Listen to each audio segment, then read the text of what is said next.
tech, building, living, things to do. Long ago, the four essentials lived together in harmony.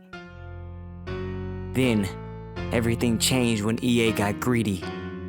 Only a life simulator, master of all four essentials, could stop them. But when the world needed them most, they vanished. 12 years passed, and I discovered a new life simulator, an indie game named Paralives. And although for an indie game it looks great, it'll have a lot to learn before it can save anyone. But I believe Paralives can save the genre.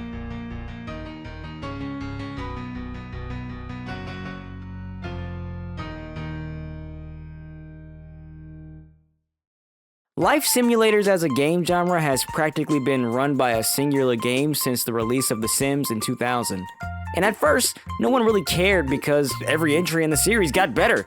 Until 2013, then all the innovation of the genre was sapped. Since then, more games have come, but they were all technically worse versions of what came before, just with a new coat of paint. And for many years, this is all life sim fans were left with.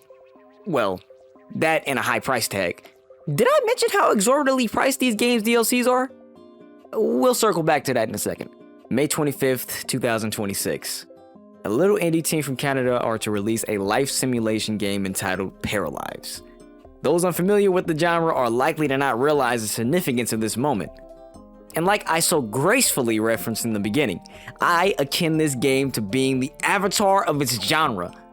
But it isn't exactly ready to take up the mantle of savior of the genre.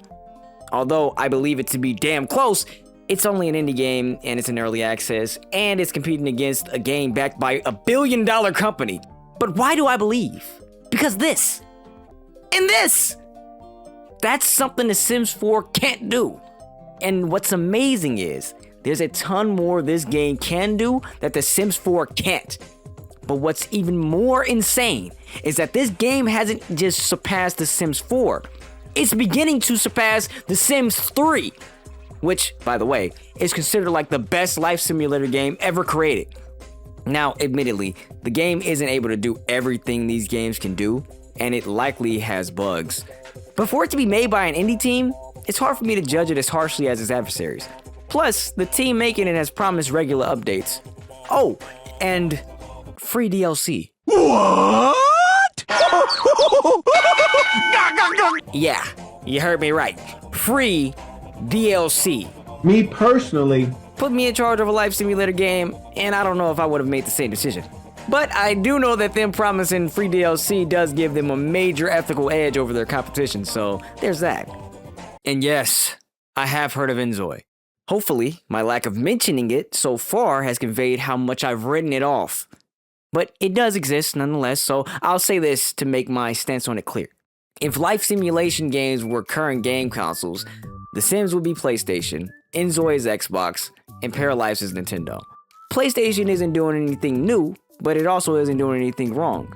It's doing enough. Xbox, on the other hand, is trying to do what PlayStation is doing, but just worse. And Nintendo is doing what PlayStation is doing, but in its own unique way while still innovating. That all said, now you know where I stand. And just to be completely transparent, I backed this game on Patreon since 2020, so maybe I'm a bit biased. So you be the judge. Give it a chance though, okay? Please, just for me.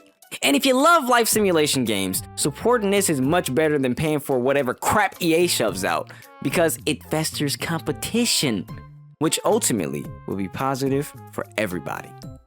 Well, everybody but the losing company, but anyway, still. Thank you for watching, everyone. And if you decide to pick up Paralives, please let me know what you think in the comments. I'll do a follow-up to this once I've given the game a good shake. So give me a subscribe if that's something you want to see.